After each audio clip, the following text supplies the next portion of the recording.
माढ्यात भाजपच्या घटक पक्षांची नाराजी, मित्रपक्ष निंबाळकर यांच्या विरोधात.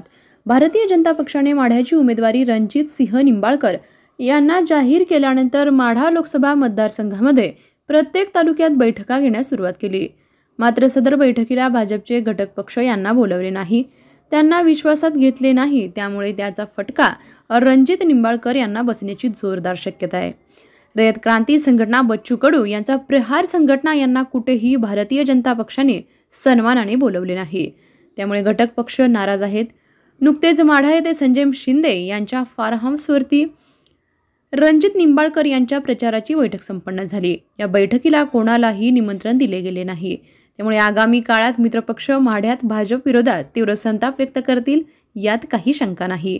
भारतीय जनता पक्षाने आम्हाला विश्वासात घेतले नाही, त्यामुळे माढा लोकसभा मतदारसंघामध्ये रणजित सिंह निंबाळकर यांच्या विरोधात भूमिका घेणार असे रोखठोक मत रयत क्रांती संघटनेचे राज्य प्रवक्ते राहुल बिडवे यांनी सांगितले. रणजित निंबाळकर हे सोलापूर जिल्ह्यातील नसून सुद्धा मागच्या वेळी त्यांना खासदारकीला निवडून दिले.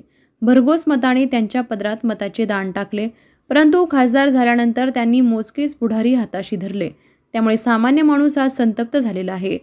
जो तो निंबाळकर विरोधात प्रतिक्रिया देत आहे, याचा भारतीय जनता पक्षाने विचार करावा. घटक पक्ष म्हणजे भाजपचे गुलाम नाहीत. पाहिजे तेव्हा तुमच्या घरची धुणी-भांडी करतील.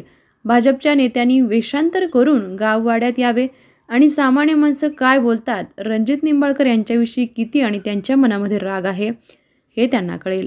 जरी निंबाळकर यांना उमेदवारी दिली असली तरी सोलापूर जिल्ह्यातील माढा, करमाळा, माळशिरस, सांगोला येथील जनता ही निंबाळकरांना अजिबात मतदान करणार नाही, असे रोखठोक राहुल बिडवे यांनी सांगितले.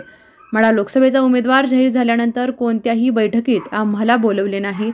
बहुतेक भाजपच्या गर्विष्ठ नेत्यांना आमची गरज वाटत नसेल, परंतु आमचं उपद्रव्य मूल्य काय आहे हे निंबाळकरांना पराभूत करूनच दाखवून देऊ. राहुल बिडवे, राज्य प्रवक्ते, रयत क्रांती संघटना.